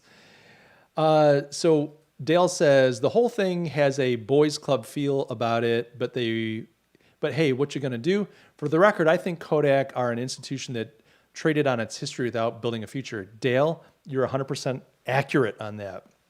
It is a boys club thing, totally legal, but highly questionable, but totally legal. But your comment on they traded on their history, absolutely. That's one of their biggest problems. They had so much opportunity and they squandered it. And I had a firsthand view of that, and it's too bad. Pauline says, it's not your time. You have to be emperor still. That's right. God Emperor Mike. Absolutely, Pauline. Thank you for remembering that. It's a theme. It's an important thing. It's a theme my whole life. And I remember as a young 20-something, 30-something joking about that with my mother about how I would be a benign dictator, my whole dictatorship thing. And she was one of the first people to say, I'll do everything in my power to make sure you never become a dictator. I'm like, my own mother. And I was like, I was going to treat you well. Under my regime, you would have been treated well. But now it'll probably be the dungeon. It'll be a nice dungeon. You're still my mom, but you're going to have to go to the dungeons because you're standing against my government. The world needs me. But first we conquer YouTube and then the world. Amen. GFG, welcome, my friend. How you doing? Yo, should we get rid of tax-paid schools and prioritize private schools? Yeah. Hey, you're asking a guy who, he and his wife homeschooled their children. I'm not a big one on state-sponsored education. I understand not everybody can afford to send their kids to private schools. I understand that there are people in the society that need help. But here's what's going on. You've got state-funded schools. You got public schools, which 95+% of the population for generations now have been educated in. So what happens when your population is educated by the state? Whose interests are they going to embrace? Who are they going to see as their source for life? Who are they going to see as their source for what's good and wrong, for safety, security, for fulfillment? It's not going to be themselves saying, I want to get out there and live life on my own terms. It's going to be the government. When you've got state-run, state-sponsored, state-financed, state-accredited schools, it's just a matter of time before the population sees the world through the eyes of the state. And you can say, well, but they're all different municipalities, there's checks and it's going away. The American culture, American values are becoming so homogenized between what you read in the media, our entertainment. I mean, that you don't have regionalism like you used to have. And so regional values don't show up in school systems like they used to. And then you've got federal money, like your local town, if you're in the US, you live in a city, your city's budget isn't enough to run the school system. They're relying on tons and tons of federal dollars. So the federal government gets to dictate so many things. How do you think that Common Core, some of you may remember the discussion around Common Core a few years ago. How do you think Common Core became a thing? The federal government said, you're not going to get a nickel from us unless you put in the Common Core curriculum. And if you don't do it, then forget it. You're not getting a nickel. And all these schools said, well, we have to do it. We can't run without getting federal money. So yeah, I'm not real big on state-run schools. I think school choice would be a great way. You can't just eliminate state schools. But here's the problem. If you're a state-run public schools, essentially what I'm talking about. Let's say you live in the inner city and your son or daughter is going to the local inner city high school, and it's rough, because they're just rough. I don't care who you are. If you're going to an inner city school, 9 out of 10 times, 99 out of 100 times, you're going to a rough school. Your odds of thriving in the world, even thriving just in your school career, but thriving, going to college, landing a good job and so on, they're minuscule. The odds are stacked against you. But that family has no choice, because they don't have a checkbook. They can't just say, well, I'm going to write a check. I'm going to send little Junior off to the nice school in the next county, or a private school. They can't afford it. And yet, the American taxpayer is putting in tens of thousands per student. Why can't that family at least say, I want a voucher, I want school choice, I want to use that 10 grand for my little Susie so that I can send her to a private school? And then let the market decide. If you're gonna try to help people educate their children, and I get that, why not allow them to decide where their child gets educated at? But see, that's not how governments run. The government will dictate to you where your child may or may not go to school, otherwise you don't get the benefit. And it's like, hey, if you're forcing me as that person's neighbor, meaning I live a few miles down the road in a nice suburb and I'm a high earner, if you're forcing me through property taxes to offset the costs associated with educating that person's child, then you're taking my money, and then you're dictating to the other, you're like dictating to me that I have to give the money, first of all. Then you're dictating to the recipient how they're going to benefit from that money or not. It's outrageous. I'd rather, as a free citizen, contribute a few thousand a year just to help educate an inner city child and help that kid go to a better school. I'd do that in a heartbeat. If they said you have a choice between just paying your school taxes, make it go away, or paying the same amount of money, but giving it to a family or giving it to a private school so that that family can send their daughter or son there, I would do that gladly. To me, that would be such a lovely opportunity to help somebody. And I wouldn't even choose. I'd just say, look, what private school do you want your kid to go to? Boom, let's make it happen. Wouldn't that be a great feeling? But yet the government tries to do the same thing, but it just sucks the life out of it. And that's too bad. And the other thing about it is what the state schools become now is the babysitter. So a lot of families choose to send their kids to public schools because they're like, look, we're a wealthy white family in the suburbs. We're paying all this money for school, and we need my wife to go out and work. We can't live on one income. We can't afford what we do where we live without that. Let's send them to the public school. Why would we make my wife go out and work, get an income, or my wife chooses to go out to work? I know, Mike, you're so terrible. You're so paternalistic. Women want to work, They're capable of being professionals, I get it. Okay, lighten up, Francis. But the point being, you got to have a dual income to live in these neighborhoods now. So their family's like, well, why would we have both of us working and then take a huge chunk out of our income to put towards private schools? Might as well just put them into the public schools. So this really becomes state-sponsored babysitting. So everybody now is paying into the system, so this couple has the benefit of sending their children to a great school. And you can guarantee that what they're paying in taxes is not covering the cost of educating their children. So you go, look, if you want to educate your children, great, you should pay for that. There's no reason why people making six figures need to have state subsidized education for the children. It just babysitting and brainwashing. But I don't have a strong opinion on any of this stuff. I'm just making it up as I go. Not really. Kareem says, let's put this Kodak thing aside. Are you in favor of government bailouts? I mean, generally, no. Kareem, I thought I answered this. Absolutely not. I am categorically against government bailouts. I was using Kodak, General Motors, AIG. Those are all examples. No. If you don't have what it takes to thrive on your own in the marketplace, then you don't deserve to be in the marketplace. It's that simple. Now, I made some exceptions, not because I think they should be there, but I'm just saying, hypothetically, maybe there's some critical thing that if the government loses it, the hordes could come in and overwhelm the country and take us over, and we become some vassal to some giant, communist enemy. I don't know what that would be. I said fighter plane, like McDonnell Douglas. They're struggling. The government says, we need these guys. They make our fighter jets. We can't make war without them. That's a different issue. I understand that. I'm not saying it's good, but okay. But these government bailouts, I'm absolutely against them. Absolutely against them. I hope I'm clear on that. I hope that answers your question. It's a good question, by the way. Thank you. GFG, perhaps have tax-paid schools be given less funding like they did way back in my granny's day with the government American cheese. Low quality, it gets the job done. Well, I feel like Mrs. Obama tried to do that. The school lunch program under the Obamas was brutal. These poor kids, they were being fed like carrot sticks and lettuce leaves, and they weren't allowed to have pizza. They couldn't have any fun because we're a bunch of fatties over here in the U.S. No more ding-dongs and ho-hos and pizza.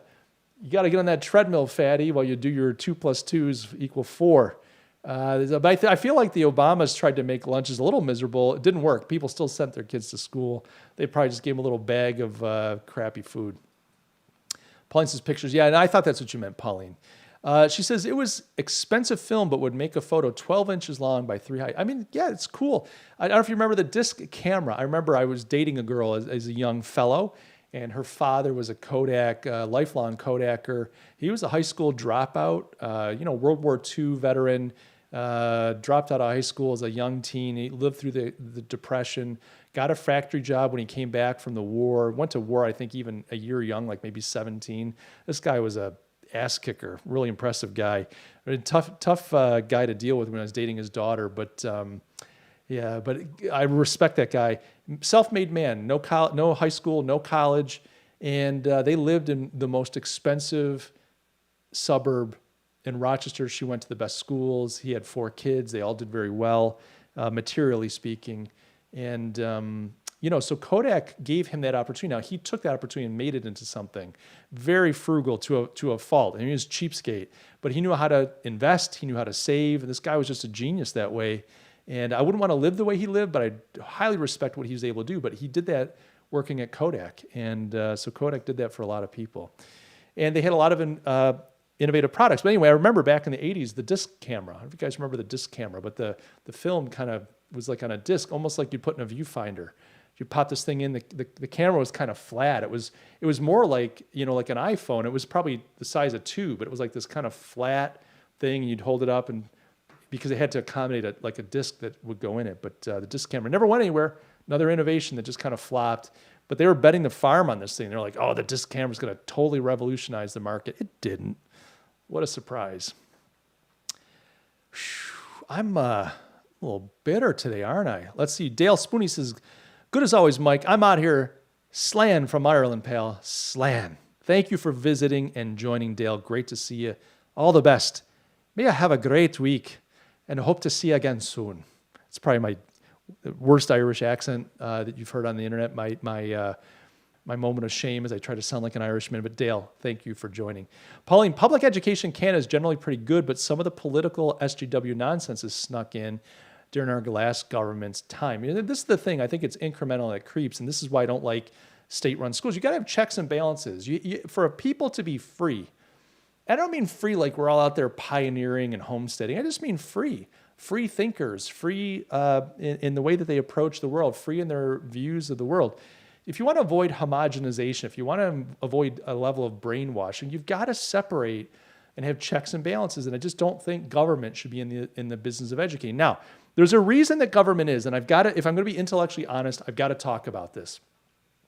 For a democracy to truly work, like a democratic republic like America, although, we're supposed to be a republic, we're becoming more of a true democracy. The mob rules. We'll end up becoming like the People's Republic of North Korea soon here, but the People's Democratic Republic of North Korea, I should have said. But to have a democracy, you've got to have an educated populace because the populace will fall victim to demagoguery, to manipulation, and to shenanigans by ill and evil actors if they're not educated. You've got to come to the voting booth educated and understanding your options, understanding what's good for you and for society and so on. And so this is where you kind of make the argument for a classical education. Back in the day, they'd study the Greeks, they'd study literature, they'd study the greats. We can't do that anymore because that's all SJW evil. You can't go back to the patriarchy. You can't go back to the West. You can't go back to anything that's white. You can't go back to anything that's, blah, blah, blah, blah, blah. What's left? Well, now it's going to be gender studies. We're going to go back to our sexuality and our genders and our identity politics and intersectionality. It's just cultural Marxism. But back in the day, you would say you've got to educate people so that they can bring enough to the table to make good decisions at the ballot box. And this protects the country from electing ignorantly individuals that are bad, that have ill intentions and so on. This is another reason why you want a free press. You want a free press so that the press can help share the facts and information so that people can make educated decisions. Here's what you've got now, though. Think about this. You've got the state controlling the education. So the reason you want to educate people is to make sure that they make good choices when it comes to who's going to run and control the state and the direction the state goes. But now the state controls that. So you could argue, well, the state's doing that because the state needs to make sure. Someone has to make sure that everybody gets educated well. Good argument. On the other hand, though, the state's got too much to benefit from how people are educated. If the education always leans, even if just a little bit each generation, towards stateism and for totalitarianism, where the state becomes involved in every aspect of the human being's life, after a few generations, after successive generations, that just becomes normal. And people don't, the frog doesn't realize it's in the hot water. I hate using that analogy because it's so like, alarmist and Cassandra. The other thing is when you've got a media who is left, I'm talking about journalism now, not just entertainment, who's left behind the idea that it's our job to report the facts, not the Fox News, we report the facts, you decide, but truly, like our job is to report the facts, we'll let the people decide, and is now really arguing for one side or another, depending on which media you listen to. You've kind of lost these institutions. You've destroyed these institutions that were supposed to educate the American population. The problem beyond that is that the American population thinks that it's highly educated. And a lot of my audience is not American. That a lot of Americans are just idiots. And that's true look, I've met idiots in Europe. I've met some idiots in Central America. I've met phenomenal people in America, brilliant, generous, wise people. So this is a human condition issue. This isn't just unique to America. But most Americans think that they got it figured out. And a lot of them don't even know why they think what they think. They don't know their own identity. They don't know their history. They don't know their literature. And they struggle to come up with the name Polaroid when in front of the camera. So go figure. All right, GFG, LOL, I didn't know you could read the retracted, so I said the cheese thing again. Oh, yeah, sometimes like the software I'm using doesn't necessarily pull that out right away. Not sure what the story is with that, but yeah, don't worry about it.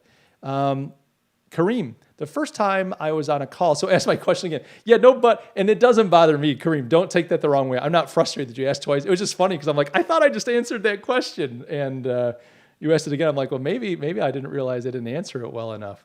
Let's see here. So no problem. You can ask more than once. Pauline, we have two systems, public and Catholic, but they're both tax funded. Yeah, that's interesting, Pauline. So we have, I guess, three systems. We have public schools, we have private schools. Private schools can be secular, they can be Catholic, it can be religious, they can be Jewish schools, they can be Protestant. U.S. has a bigger Protestant population than Catholic, although we have a large Catholic population. I grew up Catholic, I'm not anymore, but I grew up Catholic. And then we have homeschooling. So, there's kind of a third option. And I guess maybe there's a fourth, it's more of a sub-option, but we have what are called charter schools.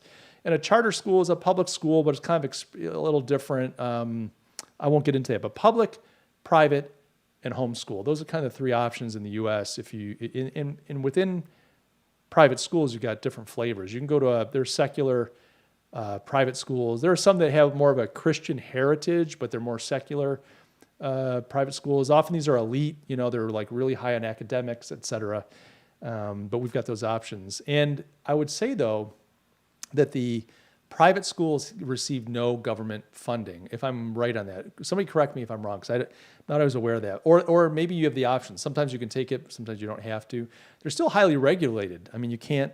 The interesting thing as a homeschooler is you are paying your taxes into your school district, but often it's up to your school district if they'll play nice with you. So for instance, we would pay into our school district many thousands of dollars a year, but then we'd say, hey, do you mind if we have access to the curriculum? We just want to see what are seventh grade math? What's the seventh grade math curriculum? We want to make sure we're educating our children properly. No, we're not going to give it to you.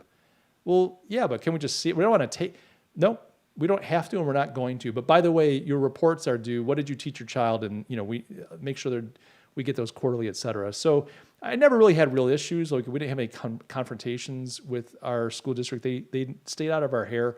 We did our job. We made sure we reported. I wasn't going to make a public stand about how I don't have to do what they tell me. We did our reporting. Our goal was always to make sure that our children were educated better than they would get at a private or a public school. We wanted to create people who could lead, who could think grander and broader and more depth and with more meaning. We wanted to create people that were not sheep. That was our goal. It wasn't a reaction against the government, although we just didn't want them being trained to be government slaves, essentially.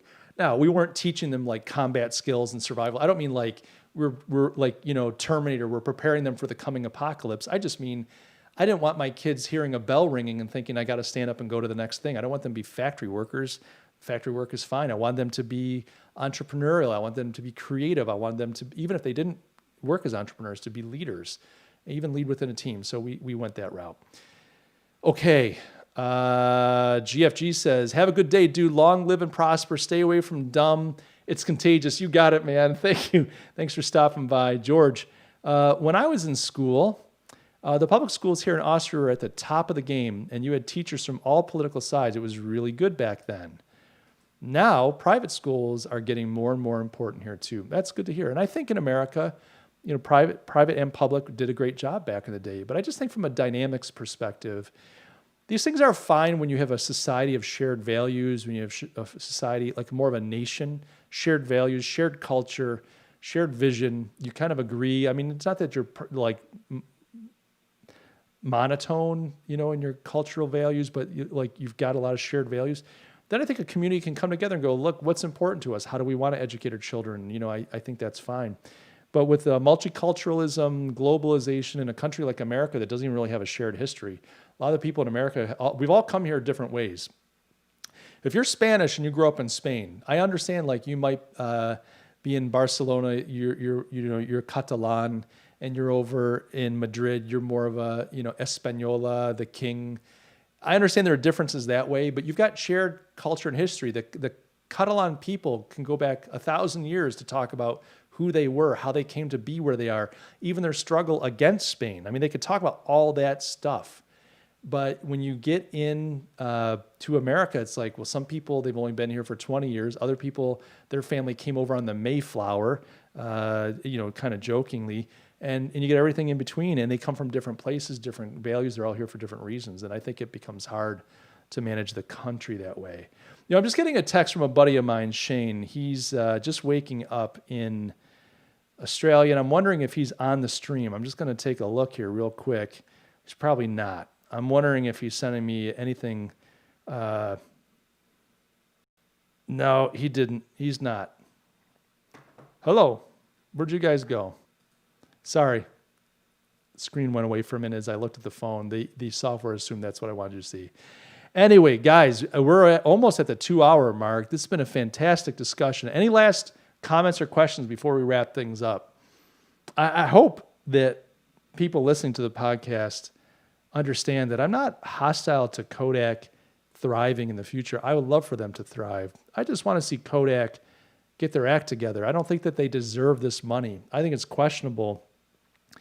If we're going to invest in them as a country and say we're looking to them to do the best for us, I think it's questionable to trust a company like Kodak just based on their previous behavior, previous track record.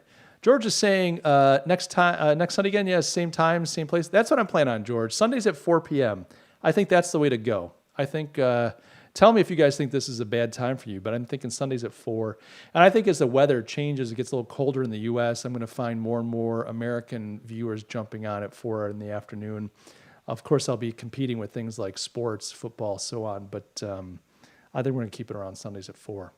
Guys, thank you so much for joining me today. I hope you guys know that I love you all. I really enjoy this time together. Hope you guys have a great week. Thanks for joining me. I'll catch you guys in the next episode. Cheers.